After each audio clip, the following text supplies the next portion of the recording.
Ryan Novozinsky joins me on today's episode of Locked On Devils as we discuss everything behind the scenes and his expectations moving forward. We have a lot to talk about in today's episode of Locked On Devils. Buckle up, everybody. You're Locked On Devils, your daily podcast on the New Jersey Devils. Part of the Locked On Podcast Network, your team every day. Hi, this is Bryce Salvador, and you're Locked On Devils with Trey Matthews. Stepped up, nailed it. Brodor's got the puck. What a shot. The Devils win the Stanley Cup. Alrighty now, what is up, New Jersey? Welcome back to the Locked On Devils podcast here on the Locked On Network. I'm your host, college hockey play-by-play announcer, and also Devils writer for Pucks and Pitchforks, Trey Matthews, coming to you live from my vacation spot. If you're watching on YouTube, this is not a green screen. I'm actually on vacation right now, but the show must go on. Locked On Devils on the go. I am joined by the man, the myth, the legendary Ryan Novozinsky. He is like the Adrian Wojnarowski of the New Jersey Devils. He is one of my great sources that I use on this show. So I always say, like, according to Ryan Novozinsky, he says so-and-so. Ryan, it's great to have you back on the show, my man. Well, thank you for having me, Trey. First and foremost, I thought, I'm like you guys probably, I thought that was a green screen. I was like, okay, we're going on vacation here. But no, that is, it's really good placement there. I don't know where you're like standing. You're maybe at a big window, but no, it looks good, man. I'm actually outside. I'm outside. Where are you at? I'm in Disney World. Oh, there you go. Perfect. Yeah, for vacation. So, Ryan, you picked one hell of a time to become a beat reporter for New Jersey Devils, because at the time of recording, they're on a 13-game heater. That's their longest win streak since 2001. And, you know, we gotta change in PA announcing. We gotta change in play-by-play announcing. We got you added to the team now. So it seems like everything is coming to fruition behind the scenes. And this Devils team is just fun to watch. I'll tell you what, Trey, like, you say that, and people have tweeted that at me, and it rings true every day. Like, to be able to cover this team, you know, I went going into the season, like I've said this yesterday on a show. I said I don't think it was a hot take to think that the Devils would make a push for, you know, the wild card or anything like that. Heck, I think you and I have even said that.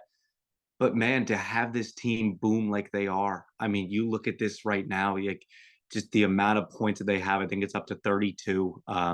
And, you know, you're sitting there and we're having conversations like, okay, the Bruins keep rolling. This is not like last year you're having conversations, oh God, like, are they the worst team in the league? Now it's a conversation of, oh God, are they the first or second best team in the league compared there with the Boston Bruins? So no, it's just been a tremendous time, Trey, and, you know, to sit there and watch this fast-paced hockey, this very fun hockey. It's not like they're winning and they're like the New York Islanders, where it's like really slow and a little bit, you know, defensive first. Although there is a lot of defense, there's a boom in offense too, and that's, you know, a credit to the development of some of these young stars. Obviously, Jesper Bratt and the two number one picks, Hughes and Nico Hischier, but my goodness, I mean, just to see all these other guys clicking, the new acquisitions too, like John Marino, man, and boy, what a game he had last night against the Edmonton Oilers. And, you know, I mean, God, what else can you say about Vitek Vanacek that hasn't already been said? I mean, it's just you got to look at Fitzgerald and you got to think that even sometimes he might be thinking, holy crap, like I kind of fleeced some of these teams. I could say one thing: Vitek Vanacek for Vezina, maybe. If I know a lot, he might get overlooked because originally I think people view him as sort of a backup to Mackenzie Blackwood, but obviously Mackenzie Blackwood went out. Now Vitek Vanacek had to step into the role, but quite honestly, even when Mackenzie Blackwood was healthy, I think Vitek Vanacek was always on the radar to be the starting goalie because it was a 1A, 1B kind of situation. But now, since Blackwood is out of the picture for the time being, Vitek Vanacek, he has won his ninth straight decision because I know he had to come out against the Ottawa Senators game, I believe like a week or two ago. But nonetheless, he has this personal win streak going for him, and he played phenomenal against the Edmonton Oilers, and he was the first star of the game. So overall, it's just like Vitek Vanacek for Vezina, maybe. Well, I don't know about Vezina yet, but I mean, he's definitely rolled together some of these very good performances. I could tell you with 100% confidence. So I heard from Marty last week. He had told me, like, we were talking about, you know, the goalie situation, how it's come together from his perspective, and Martin Brodeur said that, you know, he fully anticipated Mackenzie Blackwood to take the bulk of reps this year and to be, you know, sort of the number one guy. But my goodness, I mean, you look at the surgence of Vanacek; it's coming at the perfect time for the Devils, especially with Blackwood going down. So you know, you have that relief there.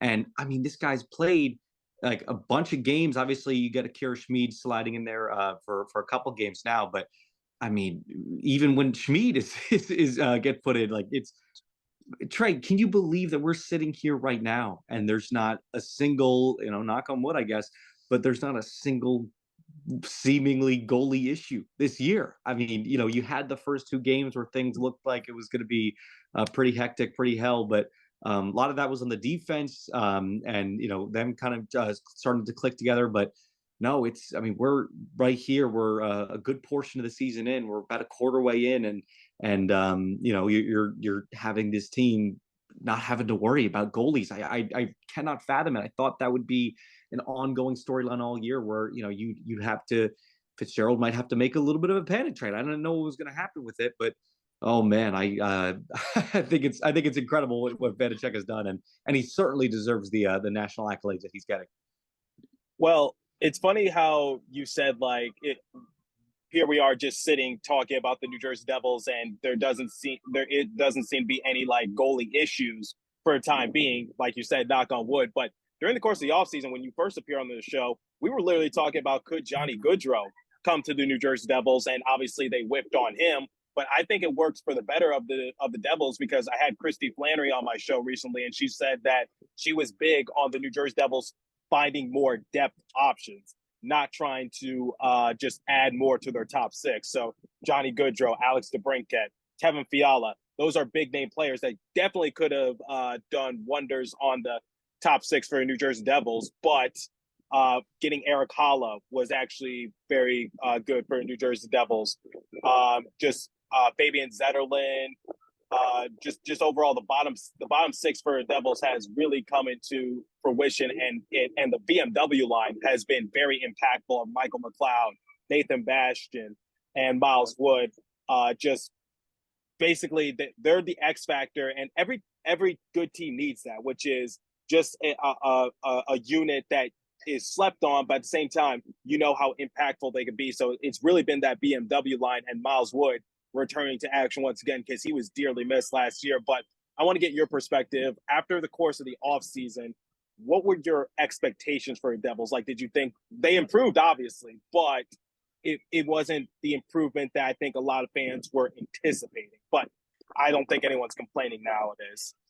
Yeah, so when the offseason happened, you know, with the initial Gaudreau kind of, you know, nonsense happened, you know, especially with the with the deal falling through, so to speak. It was odd because I didn't realize just how good the Devils would be this year. So I thought morale-wise, they would have to land a guy like Gaudreau in order to, you know, really reignite the fan base and have, you know, sort of the positive vibes back in play. But they're able to do it with some of these gritty guys. I mean, think about this. Their most expensive offseason acquisition, Andre Palat, he goes down in the Washington game. He doesn't play in Detroit, hasn't played since. And you look at it now, and they're on a 13-game heater. Okay, so that's their most expensive offseason acquisition, and he's not even playing during this. And that's not a knock on him. That's just that is a testament to what guys like Fabian Zetterlund, guys like even like Jesper Boquist, like, have been able to slot in and really just you know, fulfill that role. And you said it too. You know, this fourth line, the way it's coming together, the way that they're racking up points, the way that they're racking up goodness, they're just one of the grittiest lines in the league, it looks like. That's how the makeup of the 2012 Devils Cup run team was built. You had that fourth line of Bernier and Gianta and Carter, and that's how they were built. Like, you know, you have these good teams. You know, you can't just have like this, you know, the stars at the top. You got to have it dispersed all throughout. And I think the Devils are finally getting production. I think they're even getting production from Dawson Mercer's line too. And that's good signs for them. And then you look at the defense, the way that the defense is made up, and that too. It's just everything is clicking. The pairing of Ryan Graves and John Marino is clicking. The obviously Dougie and Jonas Siegenthaler too. And like there's some holes in the defense. I think still, like maybe at the bottom there, but even still, like, I mean, you look at David Severson has a goal last night, and what Brendan Smith is able to add in the locker room, and sometimes on the ice too. It's one of those things, man, that you look at and you can you could be a little bit cocky if you're a Devils fan right now. Before we continue with today's episode, I want to get you guys hip to SimpliSafe. So did you know that over the holidays, property crimes like burglaries and package theft spiked nationally? That's why our friends at SimpliSafe Home Security are offering 50% off their award-winning security system, so that way more families can feel safe and secure this holiday season. Order your SimpliSafe system today at half off and enjoy advanced security and great peace of mind this holiday season. So SimpliSafe, once again, this kind of stuff doesn't just happen in Home Alone. It happens in real life. So you might want to protect all those holiday gifts with SimpliSafe. In an emergency, 24/7 professional monitoring agents use Fast Protect technology exclusively from SimpliSafe to capture critical evidence and verify the threat is real, so you can get priority police response. Don't miss on your chance to save big on the only security system I recommend. Get 50% off any new SimpliSafe system at simplisafe.com/LockedOnNHL. That is their biggest discount of the year, so don't wait. That's simplisafe.com/LockedOnNHL. There's no safe like SimpliSafe. And now, let me get you guys hip to BetOnline so you can make some big money this holiday season. So BetOnline.net is your number one source for your sports betting info, stats, news, and analysis. Get all the latest odds and trends for every professional sport and amateur league out there. From football to basketball to soccer and esports, we've got it for you live at BetOnline.net. And if you love sports podcasts, you can find all those at BetOnline as well. We're always the fastest, easy way to get all your betting fix. Head to the website today or use a mobile device to learn more about the trends in action. BetOnline, where the game starts. Please remember to gamble responsibly and visit our friends at Locked On Bets for all your betting needs there as well. Okay, let's get back to our discussion with Ryan Novozinsky. Take it away. So let's talk some silly season, because you might know some stuff that I don't. So I know the New Jersey Devils, they're on a 13-game heater. They're first in the Metro. And I talked to my buddy, the Brat Pack, which is basically all they have to do is play 500 hockey from here on out, and they'll be just fine. Whether or not they finish first in Metro, sneak in as a wild card, whatever the case might be, the Devils have built a comfortable cushion, because I think they're either 9 or 10 points to the good in first in the Metro.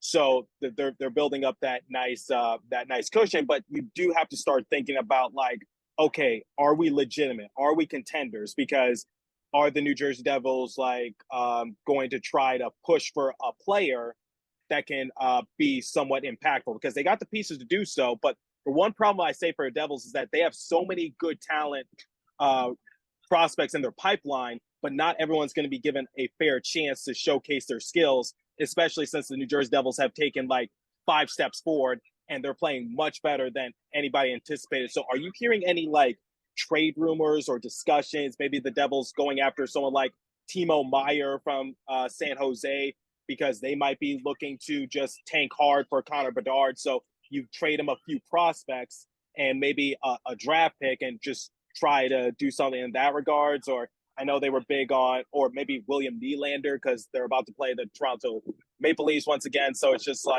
are you hearing anything? Are the New Jersey Devils all in on maybe contending and maybe taking their organization to the next level, or is it pretty much just stick with what they got? I think there's a couple things to that. I spoke with Tom Fitzgerald last week. What he said was, he gave a couple answers to it. First and foremost, he said that if it comes down to it, if this thing continues to roll the way it is, and there's glaring issues, whether it be it size, be it physicality, be it needing a finisher, that they would make a trade. They would. So who that is, we don't really know. I think you can look at the obvious guys. You can look at a Damon Severson. You can look at even a Ryan Graves. Although I was always of the camp that I think they'll keep one of them. I never thought they would trade both of them. I think I don't mean to interrupt you, but if I had to say my personal opinion or give an educated guess, I'd say you keep Ryan Graves, you get rid of Damon Severson, because you can't, because Damon Severson, the money he's going to demand, it could go to great use somewhere else. I agree. And, especially when you got, some of these younger defensemen in your system there, you can slot guys up, man. And, so who they trade Damon Severson for, it remains to be seen, but it would have to be you'd have to get the vibe of, okay, do they want to, create some more space, or do they want to add him and maybe a prospect, maybe a pick to get a guy like Timo Meier? I don't know yet. The vibe right now, though, is that whenever these teams say, oh, yeah, we're wait and see, we're taking it game by game, I usually roll my eyes and cringe at that. But I legitimately think that the Devils right now are more successful than they thought they would be. So I think they're almost like wow, I knew they thought they could do it, but Trey, this is 13 games in a row. I mean, they're legitimately going to have to think about the record right now, as much as they're trying not to. So I think that they're a little bit dumbfounded at how well they're doing. So I think their trade deadline, I think on the fly they're working on the sort of their trade deadline mindset. Fitzgerald likes building teams in the summer. He's been on record saying that. But I think if it comes down to it, he will make a move. And I think acquiring some of the guys like you mentioned, like a Timo Meier, or maybe I don't know who else would be on the market that adds physicality, but someone like that to either the bottom six or whoever. But honestly, right now, it is it's 13 games and 19 games through. It's a small sample size, but it's kind of not anymore. Like it's they're rolling, and if they continue to do this, yeah, they might have some slow starts here and there, but if guys like Fabian Zetterlund and some of these other fringe guys that we mentioned, like a Jesper Boquist, like if they continue to roll the way they're doing, and I remember last night just watching Zetterlund, the way he was blocking one of those shots, and just he was like moving all over the ice there. I think his pace is way up. So I think some of these younger guys that are in the lineup, obviously, I think their pace is way up. So I think they're adjusting well to the NHL. So I don't know that they're going to go ahead and switch up the whole locker room there, as much as fans might want to. Also, the most annoying thing I would say to finish off, Fitzgerald said that Andre Palat coming back might act as their trade deadline acquisition. Well, no. See, Andre Palat, that's their trade deadline acquisition. No, you already had him, and you already had a system in place for him. Now, I agree. Listen, I agree. I think it's stupid. Yeah, I know. I'm not trying to shoot the messenger here, but it's going to be very interesting to see what they do with Andre Palat, just because it's like he's out for an extended period of time. Same with Mackenzie Blackwood, because it's like if something isn't broke, don't try to fix it. So and everyone seems to be clicking. So where do you slide Andre Palat or Mackenzie Blackwood for that matter? So I think the starting role is going to go to Vitek Vanacek, but if Akira Schmidt continues to do really well, then you really got to consider, like, is it time to move on from Mackenzie Blackwood? Andre Palat is just like, is he going to hinder the overall impact for the Devils? Because I love what he does behind the scenes. I love what he does in the locker room, but his production throughout his career, solid, nothing spectacular. And I projected that he could have like a career year because he would be more of the focal point for the Devils. But obviously that changes since Jesper Bratt is doing well. Nico Hischier is the MVP of this team in my eyes. Jack Hughes is a point per game player. You still got some other production like Tomas Tatar and players of that caliber. So it just raises the question, how do you slide it back in Andre Palat without ruining the system that you have in place? Well, you got to play him, obviously, especially contract-wise, you got to play him. But I will say this. I mean, I think adding Palat to this team, we only saw him for a couple games there, or for a few games there, I should say. I think it'll add a big boost to the lineup too. Especially when you rearrange the lines a little bit, because I think, quite honestly, like the reason the lines have stuck together for as long as they have is because of this winning streak. Like I think Ruff usually likes to like shuffle things up a little bit. I think he is almost like, okay, if it's not broke, don't fix it, which is a good mindset to have, and it's been working. So continue doing that, keep running and gunning, and this team is going to work. And then, you can slot Palat back in there with either Hughes or Hischier. Then, that's pretty good. And I think, it'll probably be Boquist who gets, the scratch there, if so, obviously. But you end up seeing what you got, at the at the end there. And quite honestly, too, with Tom Fitzgerald, he had told me that he wants to get to a point. This is when I asked about Holtz and Ball, who obviously got called down today. He said he wants to get to a point where like the lineups don't even matter because there's so much depth that they can slot guys in, and some guys can get a rest here and there, almost in like a load management type of way. I know you're a Lakers fan, so you know about. I'm a LeBron fan. You're a LeBron fan, okay? I'm a LeBron fan. I'll be fair. So like, I'm not gonna lie and say I was a fan throughout the Kobe and Shaq years. So. There you go. But you might get some. I'm not saying you're going to get Kawhi level load management, but you might be able to get some guys some breaks there, which I think might be good for some of the aging guys in this team to see what they could do, and maybe that means Holtz gets called up towards the end of the year or whatever happens with that. You just want to, like I said, Fitzgerald wants to get to a point where it doesn't really matter what the lineup says. Because there's so much depth and there's a lot of similar play styles. Yeah, I think the Holtz and Ball sent down at the time of recording, according to my boss over at Pucks and Pitchforks, there was no corresponding move made. So I think it's just for the holidays kind of thing. So that's my educated guess, and that's what we're saying over at Pucks and Pitchforks. But you have a unique situation, which is similar to Christy Flannery. You get to go behind the scenes and actually talk to some of these players. You just mentioned you talked to Marty Brodeur, you talked to Tom Fitzgerald. Overall, when you go into the locker room, what is your main takeaway kind of thing? Like, what's been the most interesting things you have heard amongst the Devils locker room? Because I'm sure that the vibe has certainly picked up a little bit more since they're winning a lot. Oh, it's night and day. Even at practice, like the practices at the beginning of the year, beginning of the season, I should say, I would go in there, and it would, after the Detroit and Philadelphia, the team was rolling, like advanced analytics wise. Obviously, they were losing on the scoreboard, but I didn't because they didn't see the results. They were obviously pissed, and you could tell.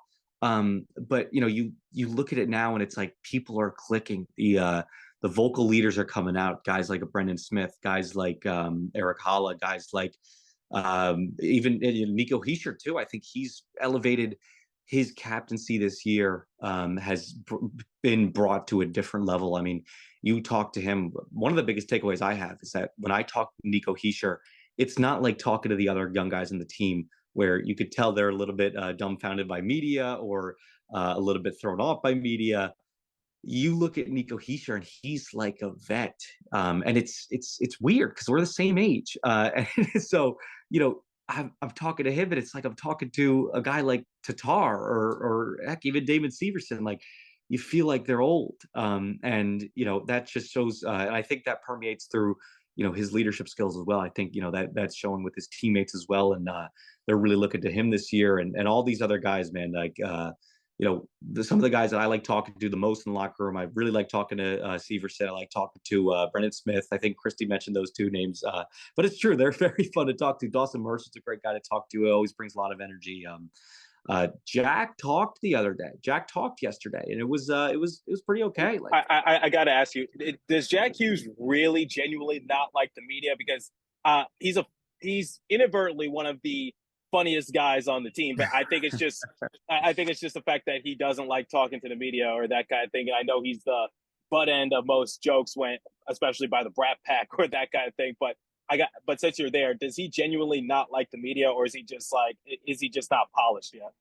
I think Jack is starting to like it a little bit more, maybe as the wins pile up, but I don't think I don't think it's his favorite thing to do at all. I'm not gonna lie to you, man. Like, you talk to him sometimes. I get that vibe from his brother too, Luke Hughes, because Luke Hughes actually came up to my alma mater, Adrian College, to play them in a scrimmage, and I tried asking the coaches, because this was before he was drafted by Devils, but there was a good chance that he could get drafted by Devils, and I was like, can I please talk to Luke Hughes or that kind of thing?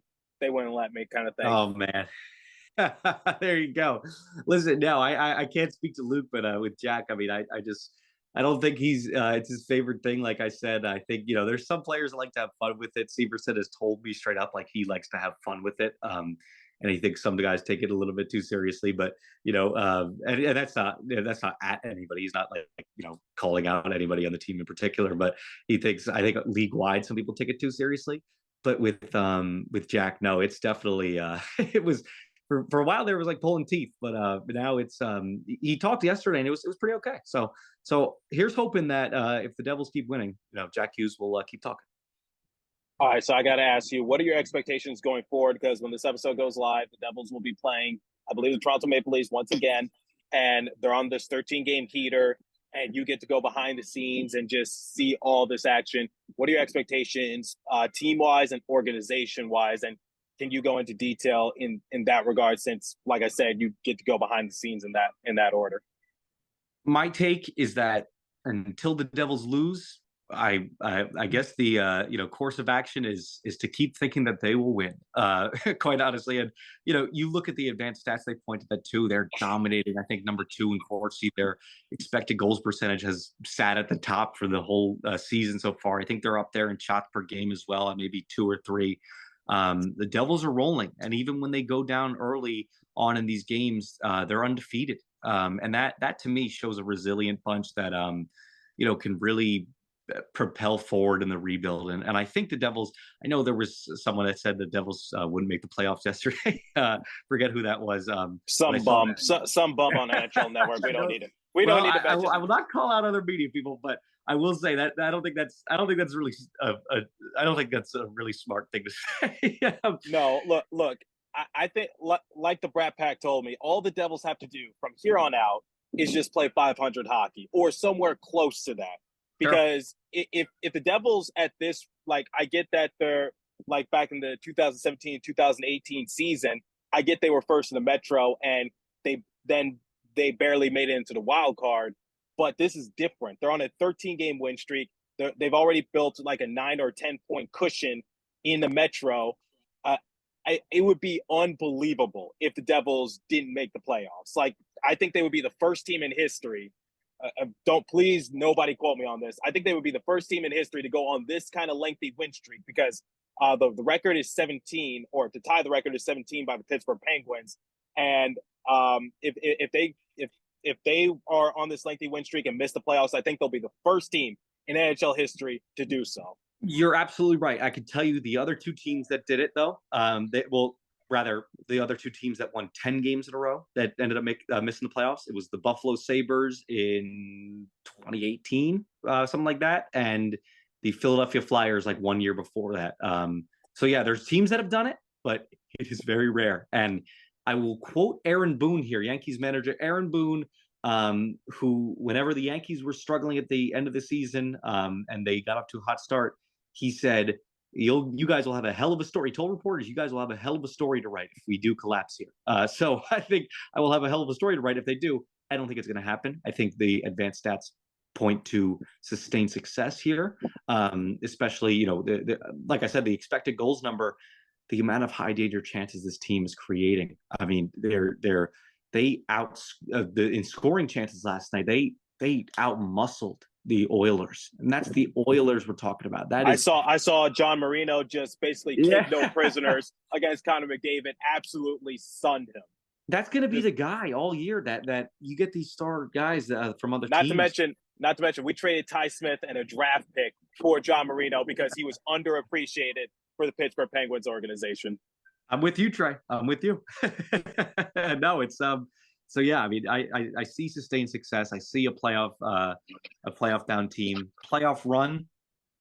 It could happen, absolutely. I think we gotta wait for predictions there. I certainly won't say Stanley Cup yet because I will get clowned on for jinxing everything. But I will, I'll definitely say that they are, they are a team. So I brought this up. Go ahead. No, just saying a wagon. Okay, wagon. So my thing is like, I talked to a former colleague of mine over at Locked On, and I've already mentioned this to Christy Flannery and also my buddy Jersey Joe, and he tried to explain to me how this should have worked for the New Jersey Devils, because people were basically saying that the Devils were headed back to the lottery or that kind of thing, or saying I was delusional by saying that they could potentially sneak their way into the playoffs. And I just basically said, like, we know how good Jonas Siegenthaler was. We know how good the BMW line could be since Miles Wood is finally back to action. And basically he was just saying you're relying on random dudes like Jonas Siegenthaler.